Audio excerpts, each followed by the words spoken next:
Okay, let's roll, guys. Background image, what have we got? We've got a ship. It looks an happy ship.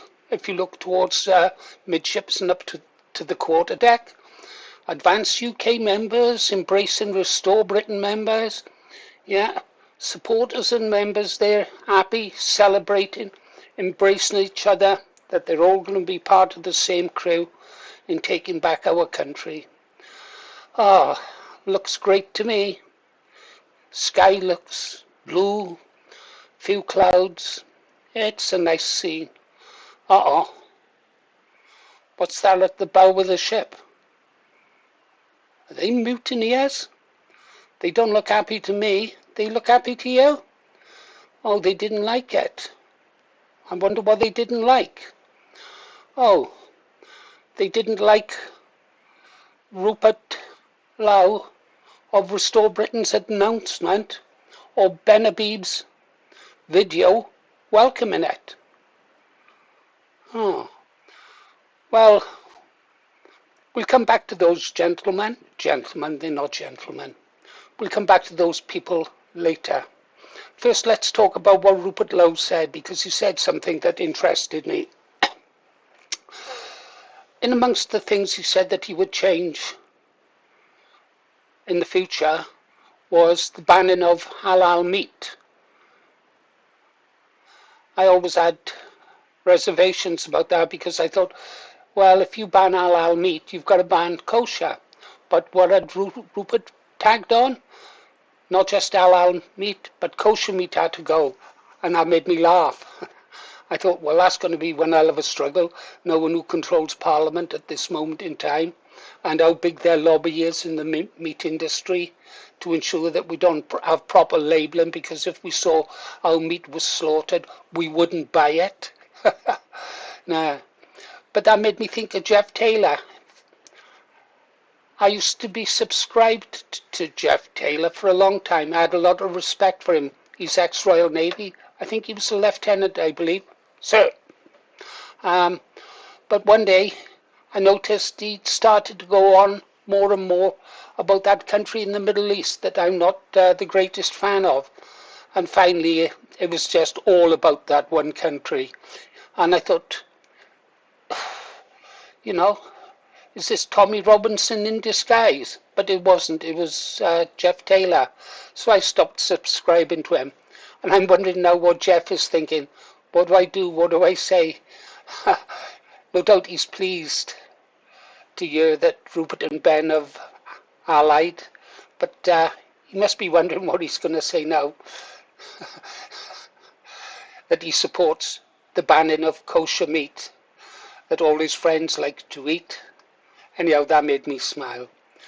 All right, now let's get back to this. Those people at the front of the boat. There's a podcast. The owner of the podcast, a couple of weeks ago now, left a comment on my channel, our channel, threatening to expose me as an anti-Semite. He was going to tell the world I'm an anti-Semite. Paul Morris is an anti-Semite. I said, yeah, dig out, go for it. Well, it was on that channel, yeah.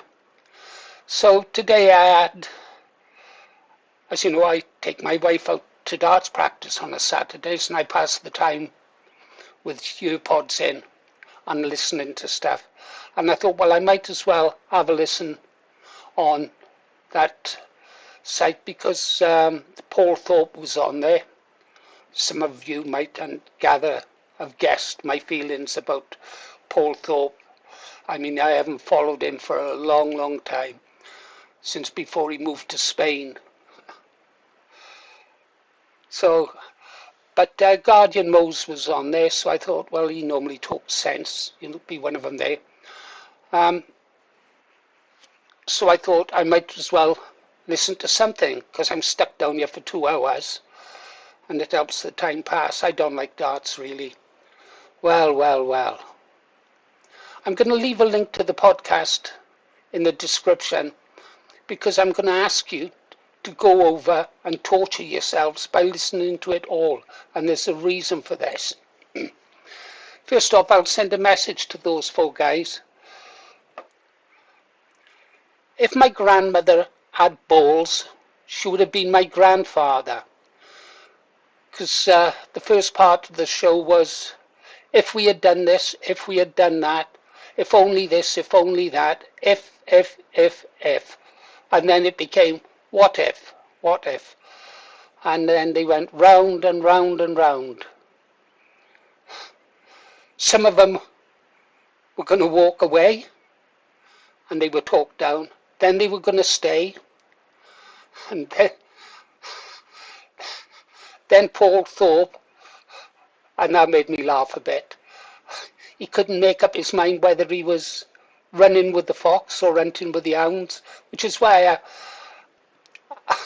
you've got to watch it to believe it.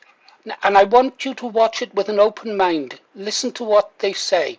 Then you can make your minds up and come back and say, Green Arrow, you're wrong, or Green Arrow, you were right. Yeah? Do that. I won't say anything else now about the personalities. Just going to talk about what they were discussing. One of the things they talked about, and it's worth a chat, it was the Electoral College and why it appealed to them. And I must confess, when I came to Advance UK, the Electoral College,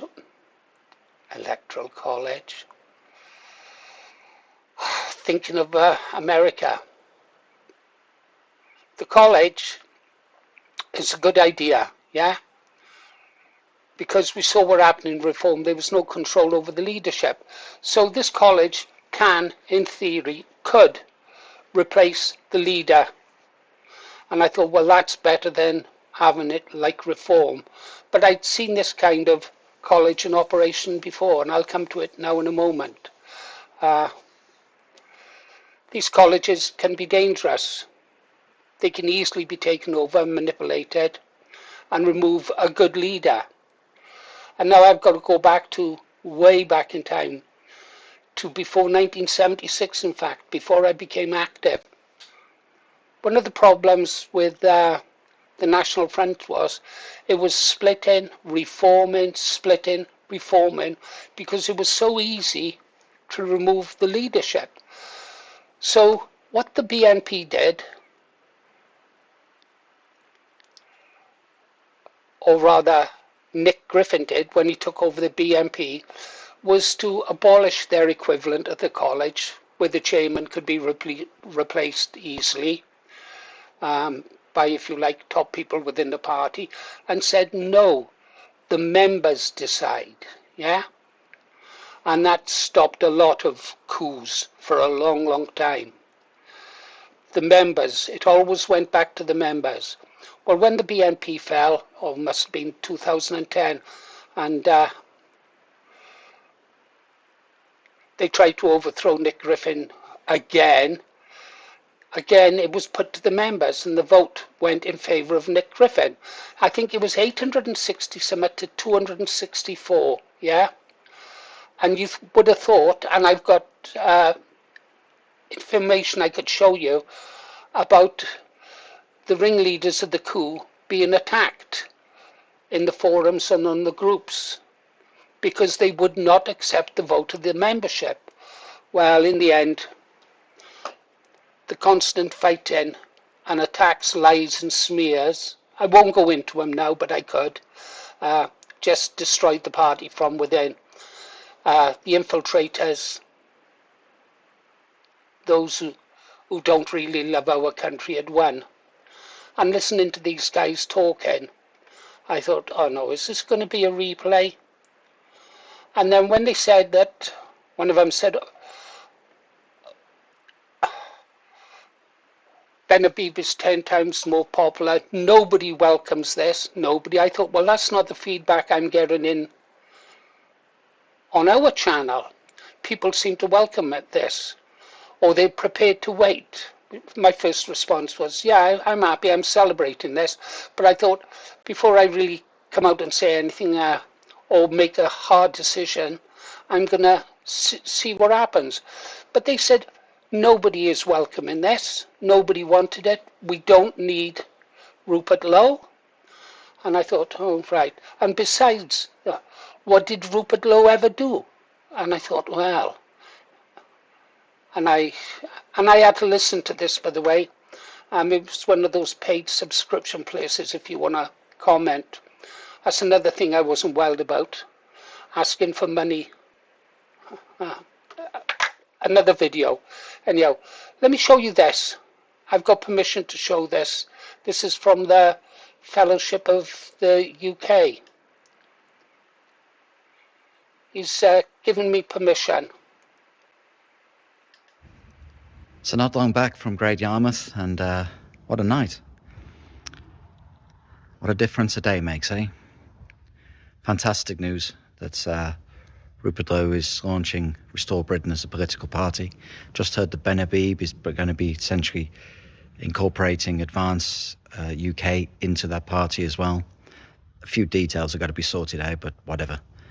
That's all good, positive stuff. First bit of positive news for a long, long time. Rupert Lowe is talking about remigration of millions, and it's great. It's all good. It's all good, positive news.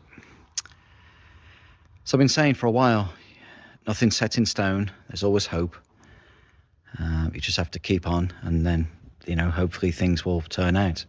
And it looks like things are. So now our mission is to still attract as many civ nats to our cause as possible, and also to push Rupert Lowe's name out to everyone as a legitimate political entity. It's all good. It's so good that I may even break a habit that I haven't done for a long, long time, and I might even smile. Well, I think he's happy with the result. Yeah. And that's the kind of feedback, overwhelming feedback we get in our comments. Yeah. I'm wondering if it was because of people like those in the bow of our ship that Rupert was reluctant to come over, especially with an electoral college there. He could come over as a leader and be removed in a few weeks. These gentlemen place great store by the electoral college, from what they were saying there. Talk about et tu Brutus. You really have to listen to all of their conversation. It's interesting how their minds work. The fellowship mentioned when he was speaking there, civic nationalists and ethno-nationalists. I don't think I've never made it a secret that in an ideal world, I'd be an ethno-nationalist, but I have to recognize the world has changed, so I can accept civic nationalism.